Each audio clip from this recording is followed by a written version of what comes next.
Olá, internautas aqui da TV 61. Estamos começando mais um programa, O Direito Achado na Rua, aqui pelo Expresso 61 e a TV 61.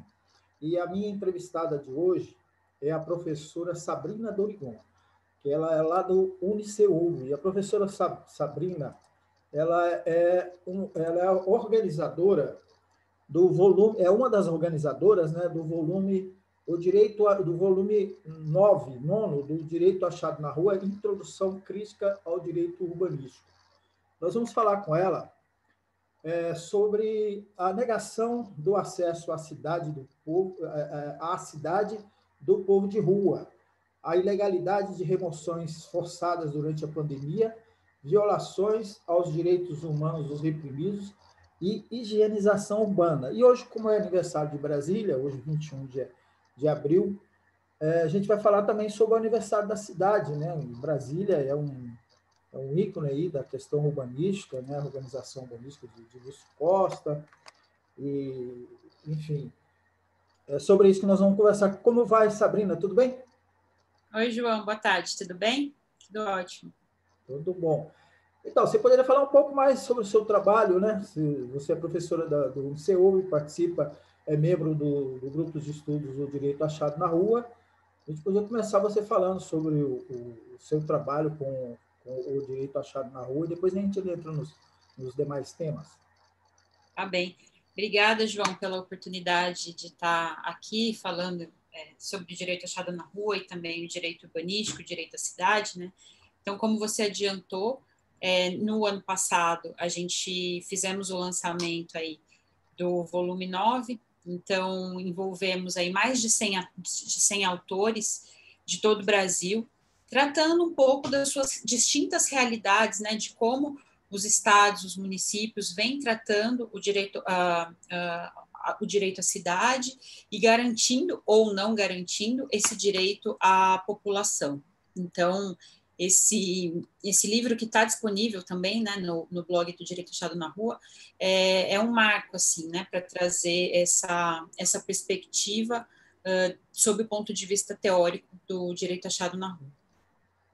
Muito bom. Sabrina, parece uma coisa óbvia, né? A gente tem o direito constitucional de ir e vir, né? A gente mora nas cidades, né? A maioria da população mora na cidade. A gente tem o direito de estar na cidade, enfim, de usufruir de tudo que existe na cidade. Parece óbvio, né? Mas há restrições, né? Em vários aspectos, né? Fala um pouco sobre isso, né? Porque quando a gente tem que evocar esse direito à cidade, e a gente vai falar um pouco mais adiante sobre os oprimidos, né? A população de rua, etc. Mas o cidadão em geral, ele também tem problemas de acesso a esse direito, né? Sim, a gente diz que o direito esse acesso ele é desigual, né, para determinados grupos da população.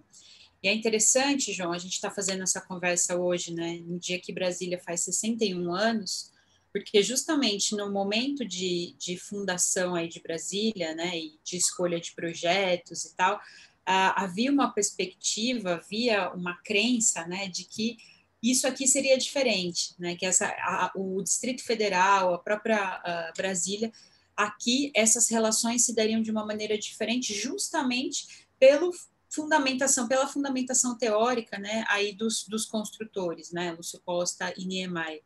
E aí é interessante porque o Paulo Bica, né, um arquiteto, ele escreveu um texto e que ele resgata aí, ele lista, na verdade, alguns mitos que seriam os mitos e realidades fundadores aí da história de Brasília, né? E é interessante porque já num dos primeiros que ele traz, a gente já vê essa desigualdade no acesso à cidade, que é a perspectiva de que o uso, né, seria aí igualitário, tanto para os pioneiros que estavam aqui, então, construindo a cidade, quanto para as pessoas que seriam os futuros moradores, né? Então, Brasília seria aí construída como símbolo dessa unidade nacional, uma obra coletiva, que seria resultado desse esforço conjunto, né? Tanto dos idealizadores da construção, quanto de quem estava construindo. O outro mito que ele traz, essa ideia de que o projeto, né, de Lúcio Costa e Niemeyer teria, então, seria uma espécie de barreira a esses interesses imobiliários, que são justamente esses interesses imobiliários que permanecem até hoje e que segregam aí a população e que provocam esse uso desigual esse acesso desigual à cidade que você menciona. Então, apesar da gente ter alguns controles de gabarito, limites de construção dentro do plano, e essa construção, esse debate sempre vir à tona, Brasília foi um grande canteiro de obras e atendeu perfeitamente aos interesses imobiliários e continua atendendo. Então, um outro mito que se desfaz aí. E aí, um bem importante também é de que essa ideia de que essa uniformização, essa padronização que a gente encontra em Brasília, essa segmentação por áreas, por quadras, por regiões, elas representariam o fim das desigualdades sociais. E aí a gente vê que, na verdade, no plano piloto, a gente tem uma uniformidade de ocupações e de acesso, né? O que difere é o plano piloto das demais regiões administrativas. Então, e aí não se trata também, né, de desconsiderar toda a qualidade de vida que se tem e as coisas boas que se tem acesso dentro do plano piloto, mas sim de reconhecer que esse acesso ele é desigual. Nem toda a população pode usufruir da qualidade de vida que se tem no plano piloto, né? Eu acho que e isso, né? Essa discussão que eu estou trazendo aí, a gente está hoje falando de 61 anos de Brasília, ela ainda permanece. Essa desigualdade ela está cada vez mais gritante, né? Se a gente for aí trazer o histórico, né? Na própria elaboração do plano, o Lúcio Costa colocou claramente, né, que deveria se impedir a construção de favelas na periferia urbana e rural. Ele deixou isso claro, né? Então, mas com a ideia de que o acesso aqui seria igualitário, quando a gente sabe que são as relações, né? Aí resgatando o direito achado na rua, né? Não é o projeto arquitetônico que é capaz de trazer essa facilidade, né, o garantir esses direitos, na verdade. E aí, já entrando um pouquinho, né, no direito achado na rua, pensar a cidade como essa possibilidade de construção de um acesso para todos, de novas relações sociais, de novas sociabilidades, de possibilidades do espaço público como um espaço de garantir as reivindicações, o encontro do diferente, como você bem falou, né? A representatividade dessa diversidade que compõe a nossa sociedade brasileira e que hoje a gente vê que não é garantido, né? Em que pese a gente ter aí inúmeras leis, como você falar, da Constituição, de fato a gente tem, mas essa construção social, ela não representa aí essa diversidade. Sabrina, eu achei super interessante você trazer Brasília, porque eu acho que dentro da nossa conversa tudo vai girar em torno de Brasília, né? Porque quando a gente vem falar agora, e eu já vou te provocar sobre isso, dessa exclusão, né, sobretudo dentro do plano piloto, né, não querendo alongar muito na minha premissa aqui, mas pegando a história de Brasília, né, que você teve aglomerações urbanas nessa orla dentro ou na orla do plano piloto, e depois ela originou outros bairros, outras cidades, né, Ceilândia é um exemplo, e outros que a gente pudesse mencionar. E hoje acontece um problema grave, né, que vai estar dentro do nosso tema aqui, que eu quero provocar você, é que são a expulsão dessas pessoas, desses cidadãos brasileiros, né, muitos a gente sabe que são de fora, dos espaços dentro do plano piloto, como a gente viu lá na ocupação do CCBB, e a gente vê em outras áreas, né, o setor de embaixadas norte, e outros espaços que a gente vê que são ocupados, mesmo que provisoriamente, inclusive por trabalhadores que atuam na reciclagem de lixo, ou outros que vêm em busca de um sustento, e aí tem essa higienização, né? Então, assim, esse conteúdo de classe, né? Então, próximo a essa elite brasiliense não pode viver esses desvalidos. Eu queria que você comentasse um pouco essa falta de acesso a esse direito nesse conteúdo de classe, né? Quem é totalmente desprovido de condições de vida são espantados como mosca dos espaços urbanos. João, não dá, assim, toda essa problemática que você traz, ela se agrava ainda mais se a gente considera o contexto de pandemia que a gente está vivendo. Exatamente. Né? Então, das principais orientações da OMS é fique em casa, né? Para quem tem o privilégio de ter uma. Então, tem um mapeamento, né, da campanha Despejo Zero, que é até uma construção coletiva e colaborativa, que identificou que entre março do ano passado, que foi o início da pandemia aqui no Brasil, e fevereiro desse ano, de 2021, mais de 9 mil famílias foram removidas e mais de 65 mil estão sob ameaça de remoção. Então, a gente conjuga aí, né, a gente atribui, né, na verdade, essas remoções a, de fato... Você está falando, desculpa interromper, você está falando do Distrito Federal ou você está falando do... Não, no Brasil como um todo. Esse número numa Já é perspectiva... grande, né? Se fosse só o Distrito Federal, seria escandaloso, mas ainda é grande no país inteiro. Sim, sim. E aí, João, além das condições, né? Então, assim, essa desigualdade que você delineou aí muito bem, ela ficou muito mais escancarada agora nesse contexto de pandemia, em que as famílias perderam renda ou perderam emprego, tiveram a sua condição social mais vulnerabilizada ainda. E, além disso, né, então, essas remoções em razão de ocupações que eram ocupações espontâneas ou ocupações informais, portanto, não regularizadas, mas muitas delas possivelmente regularizáveis, e aí a gente vai depender de outros elementos, que mais para frente eu posso tocar nisso, e muita a situação de vulnerabilização de algumas famílias que muitas vezes tiveram que deixar suas casas e passaram, então, a viver em situação de rua, né, justamente em razão da perda de renda. Então, todo esse contexto muito agravado, né? Trazendo aqui bom, é importante a gente mencionar também, né, aqui no contexto específico de Brasília, a gente teve a aprovação no ano passado de uma lei que impede a remoção no período da pandemia. Então, de novo, aí a gente resgata, né, essa lógica, a perspectiva do direito achado na rua. Bom, mas a gente tem a garantia da lei, né? Então, como é que a gente faz de fato, né, que essa lei seja cumprida, seja aplicada? A gente tem uma lei aqui distrital, foi aprovada, foi sancionada pelo governador, que impede que ocorram esses despejos. E por que, né, que isso não é cumprido?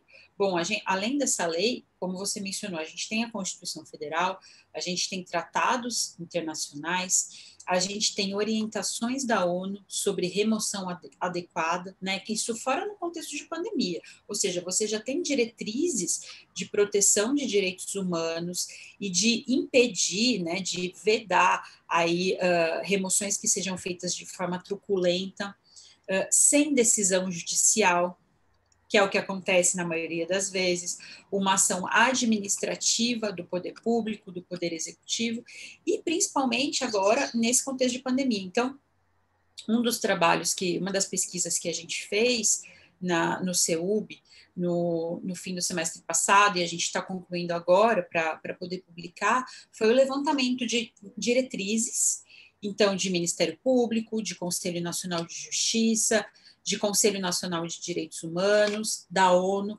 diretrizes que orientam para garantia do direito à moradia nesse período. Então, como você deve garantir, né, que assim, a proteção máxima é evitar despejo. Essas pessoas já estão numa situação vulnerável, porque a moradia é precária, né, então você já não tem todas as condições de higiene desejáveis para evitar a pandemia, e muitas delas você sequer tem acesso à água tratada, e ainda assim o Poder Executivo, na contramão aí dessas orientações, fazendo despejo, ou seja, aumentando ainda mais a vulnerabilização dessas famílias. Então, em completo descumprimento com esse conjunto de elaborações, recomendações e elaborações normativas que se tem. Então, essa foi um dos levantamentos que a gente fez, ou seja, não é por ausência de orientações e de diretrizes, Na Câmara dos Deputados, a gente identificou também mais de 20 projetos de lei em tramitação, que foram aprovados e que estão em tramitação nesse sentido de evitar despejo, tanto de ocupação, de situação de ocupação espontânea, né, quanto em questão de relação locatícia, com base na lei do inquilinato. Então, tem aí mais de 20 projetos, né? Só que desses 20 projetos que foram apresentados desde o ano passado, nenhum deles foi aprovado ainda, né? Em que pese aí o intenso trabalho da Câmara dos Deputados nesse período, nenhum desses projetos relacionado a esse tema foi aprovado. Então, já dá para também a gente ter uma dimensão aí do que convém e o que não convém ser aprovado nesse contexto, né? A gente percebe uma verdadeira desumanidade, né, o que ocorre com os gestores, da parte dos gestores públicos, né, que não tem uma mínima sensibilidade com o que a população está passando, né? Você mencionou a questão dos aluguéis, né? Muita gente sendo despejada, né? E tentou-se, né, conter isso, né, para evitar os despejos, muita gente com dificuldade financeira. Existe uma verdadeira desumanidade. Sabrina, eu queria que você analisasse, porque é difícil a gente falar de direito à cidade, né? E não falar de reforma urbana e falar também de reforma agrária, né? E também falar das desigualdades regionais, né? A gente recebe muita gente aqui em Brasília vindo de fora em busca de trabalho, né? Se aglomeram nas cidades satélites, nas regiões administrativas e também nas cidades do entorno por conta dessa desigualdade. Uma coisa está linkada com a outra, na questão da reforma agrária, né? Êxodo rural, um termo antigo que se analisa, e pouca gente está falando disso, né? Que as pessoas, né, a alta concentração de terra no campo, os despejos de trabalhadores estão ocorrendo com muita frequência. Queria que você fizesse uma análise aí diante desse quadro todo, né? Porque não dá para falar de uma coisa sem associar com as suas causas, né? O conjunto de suas causas. Queria que você fizesse essa análise, por favor.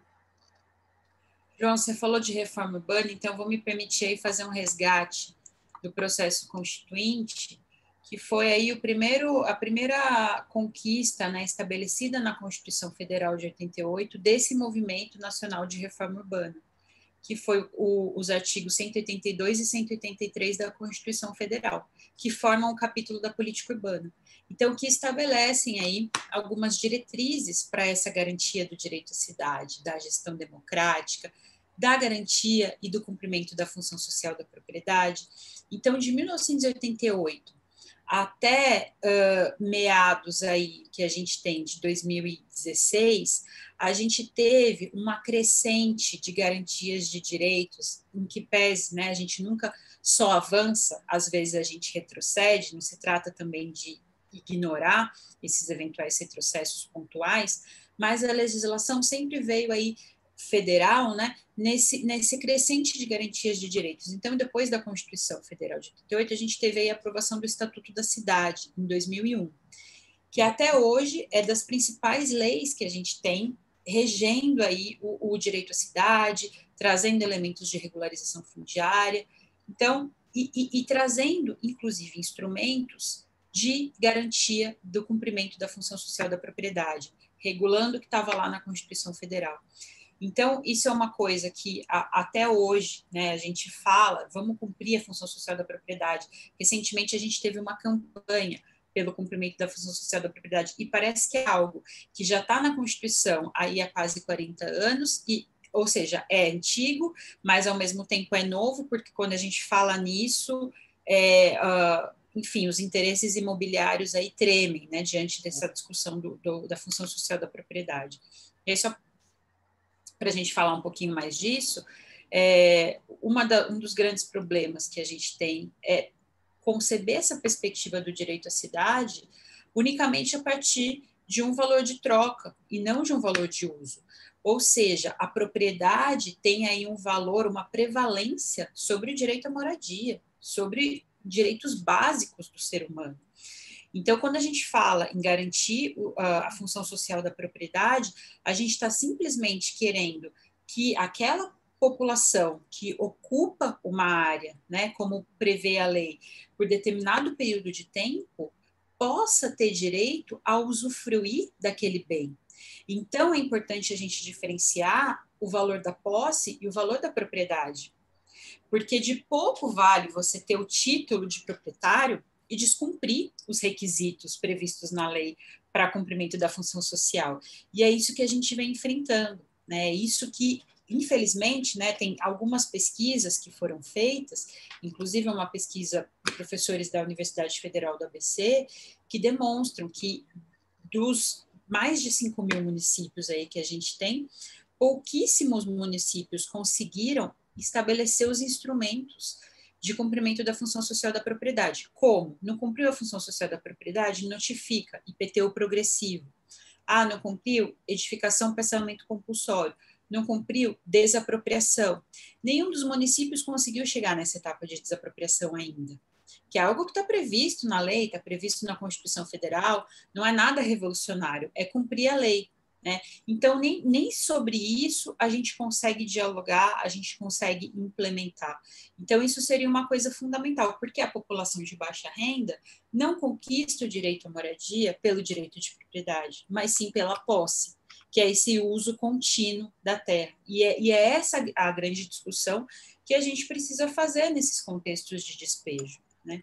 Então, a legislação ela veio nesse crescente. Em 2001 foi um grande momento, justamente em razão do reconhecimento e da aprovação do Estatuto da Cidade. E, contudo, quando chegou em 2016/2017, a gente teve a aprovação aí de uma lei que quebrou um pouco esse marco, né? Porque depois de 2001 a gente teve o Minha Casa Minha Vida 1 e 2, que além de prever o programa habitacional, trouxe regramentos de regularização fundiária. Então, isso é super interessante, e alguns instrumentos, inclusive, buscando equilibrar o direito ao meio ambiente e a perspectiva da moradia, que muitas vezes essa é uma falsa dicotomia que se coloca, é preciso remover a população para a proteção do meio ambiente, muitas vezes é a própria população que está ali morando que garante a proteção daquele espaço. Então, é uma falsa dicotomia que se coloca para justificar a expulsão daquela população. Então, a gente teve essas legislações de avanço, e em 2017, a última lei que a gente teve aprovada, da regularização fundiária, né, que estabeleceu aí novas bases, novas diretrizes, e que rompeu com esse crescente de garantias, porque ela trouxe claramente na lei uma proteção, um privilégio para a regularização de pessoas de alta renda, de alto padrão, de condomínios fechados, em detrimento da regularização da população de baixa renda. Inclusive, um dos instrumentos que a gente tem na lei, que é a Zona Especial de Interesse Social, que a gente chama de ZEIS, que é uma área que prioritariamente deve ser destinada à população de baixa renda, essa legislação sequer toca no assunto, sequer estabelece essa diretriz, né, essa demarcação de área como um dos elementos para proteger a população para que ela não seja removida.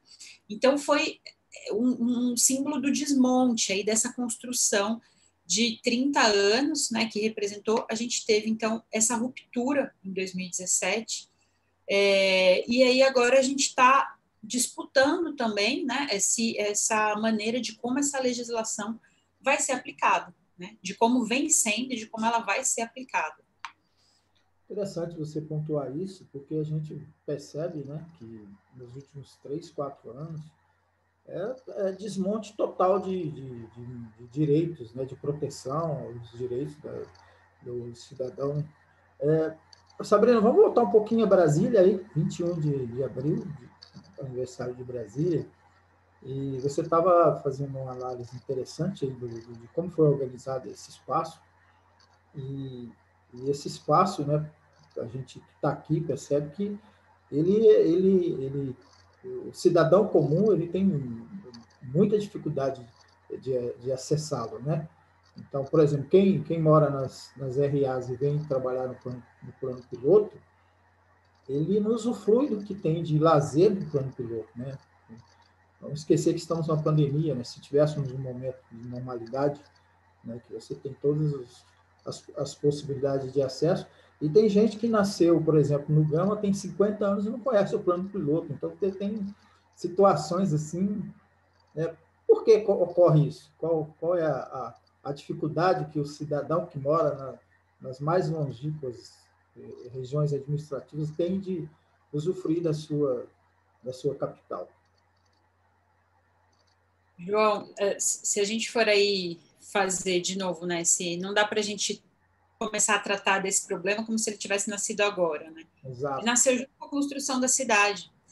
Então, a própria, a que eu mencionei, né, do Lúcio Costa, a própria ideia não concebia esse tipo de ocupação. A gente teve na 110 Norte, né, uma quadra que hoje é, imagina, super valorizada aí, né, no plano piloto, a gente teve um grande despejo de centenas de famílias na época da construção. E a contradição mais interessante, né, porque Brasília é uma composição de contradições, uma das contradições mais interessantes é que naquele momento as construtoras elas faziam vista grossa para essas ocupações até determinado momento. Por quê? Porque elas interessavam justamente em razão disso que você fala, que é do transporte. É. Porque estar no plano piloto facilitava que essa mão de obra se locomovesse e reduzisse os custos das construtoras, mas ela era conveniente até determinado momento. A partir do momento em que aquela área valorizada passasse a ser interessante para a construção de determinado edifício, aí era preciso agir, então, e barrar essa ocupação, né? Até que na década de 70, então aí alguns anos depois da inauguração, a gente teve, né, como você bem mencionou, aí a criação da Ceilândia. Então, esse grande movimento, né, de campanha de erradicação da informalidade.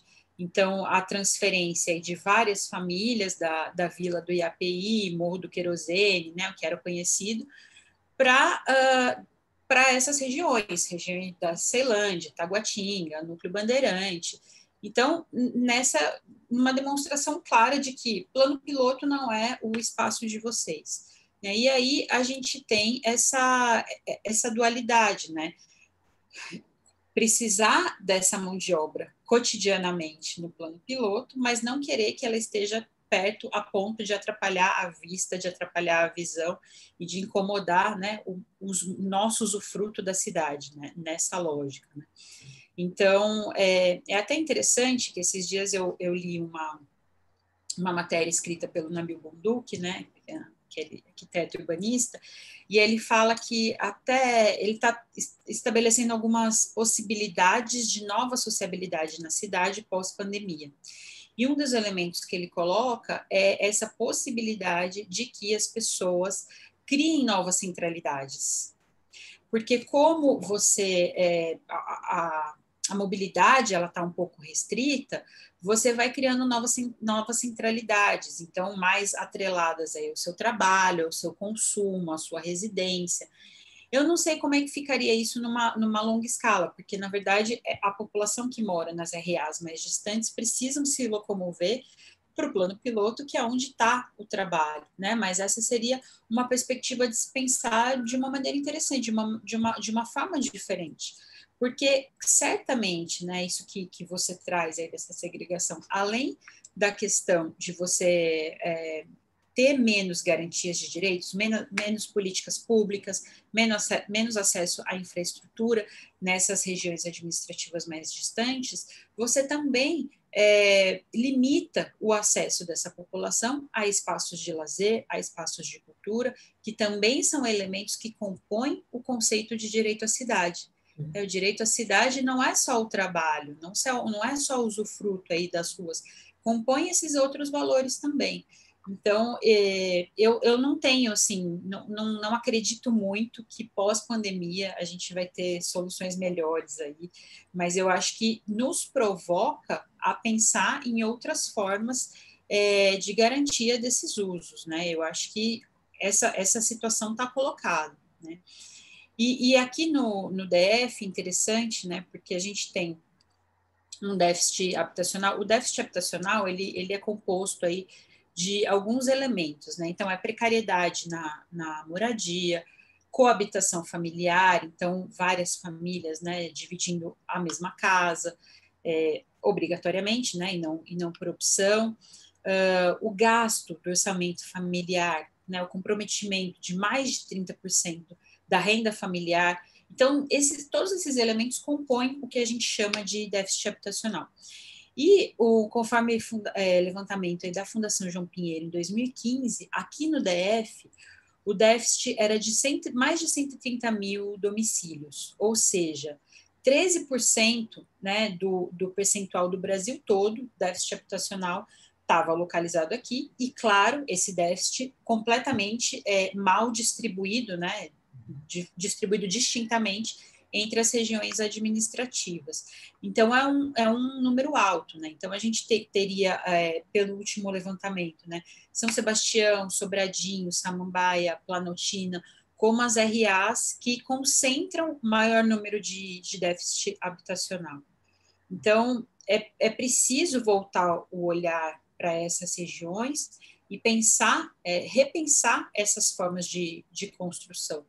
E outra coisa, né, que não dá para a gente negar, é como o cruzamento de dados demonstra que grande parte da mortalidade relacionada à Covid-19 também ocorre nessas regiões. Em que pese a gente ter um contágio maior localizado nas regiões centrais, e isso não só para o DF, para vários municípios, mas isso ocorre aqui também, a taxa de mortalidade ela não é maior no plano piloto, ela é maior nas regiões administrativas mais vulneráveis. Então, é urgente que a gente repense aí esse modelo de cidade que vem sendo construído. E a gente tem exemplos, né, João? Só para complementar aqui, a gente tem exemplos de exitosos de inúmeros países, de como lidaram com esse contexto na pandemia. Né? Então, assim, do uso de imóveis vazios, os movimentos sociais de inúmeros municípios têm levantamentos de imóveis vazios que não estão cumprindo a função social da propriedade.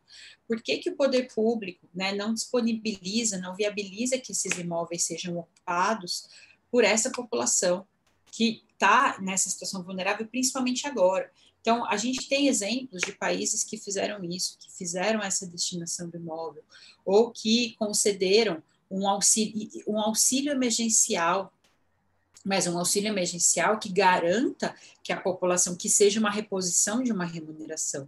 Não um auxílio emergencial que a família mal consegue se alimentar, que é o que a gente tem aqui no Brasil, e isso cada vez mais sendo mais restrito, o valor e os beneficiários.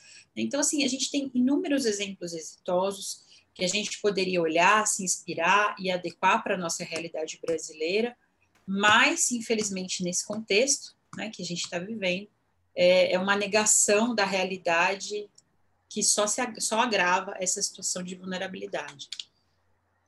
Muito bom. Sabrina, agradeço muito você. É um tema que a gente pode desdobrar em outros momentos, outros programas. É um tema muito importante, né? Rende bastante. Infelizmente, o nosso espaço é curto aqui dentro do nosso modelo aqui de programa. Agradeço muito você, agradecer ao professor José Geraldo, que é o meu pauteiro, né? Ele que pauta, ele que... Ó, entrevista fulano, que é importante tal assunto, o professor Geraldo é sensacional, é uma inspiração para nós, né, Sabrina? Muito. É uma grande inspiração. E deixei para você fazer suas considerações finais, e talvez acrescentar algo que eu não perguntei. Obrigada, João, te agradeço aí pela oportunidade. O professor Zé Geraldo aí é nosso exemplo de vitalidade, de energia, né? Ele tem, quando a gente está desanimado, ele levanta a gente, puxa para cima e fala, não, vamos. E isso, nesses momentos de crise, de desesperança, são fundamentais. Então, agradecer aí você, ao professor Zé Geraldo, e fico à disposição também. Valeu. Até a próxima. Um abraço. Até, João. Um abraço.